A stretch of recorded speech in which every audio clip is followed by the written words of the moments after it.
A11, CEO of Loop CO₂.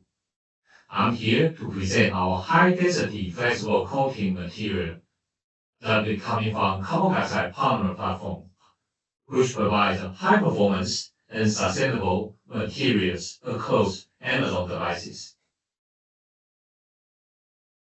Today's flexible coating challenge in semiconductor, the existing solution require a long process, also including hazardous material.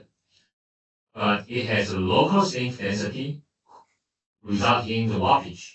It has hydrolysis issue. The water interact with the toxic material, provide the poor bonding, and also corrode the traces.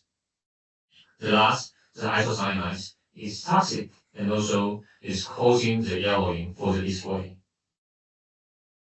Our solution is by our CSO, Professor Thomas from University of Minnesota.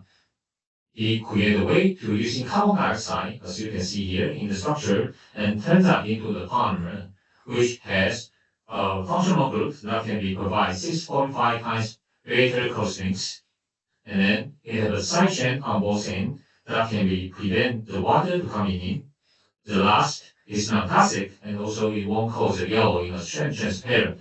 So as you can see in the pictures, our solution on the right hand side, that's with the 20% of materials that can be provide the flexibility compared to existing system is required 40 to 70% of polyurethane aggregate.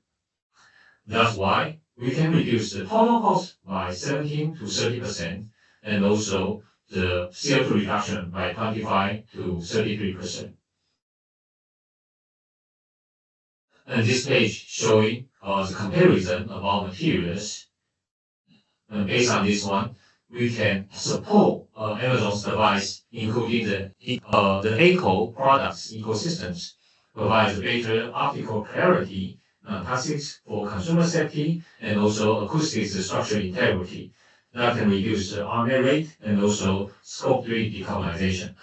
It's also functional to networking and also project provides low loss dielectrics for 6G and also thermal resilience on both ends. So we are looking for working with Amazon and to find a way to reshape the world of flexible coating. Thank you.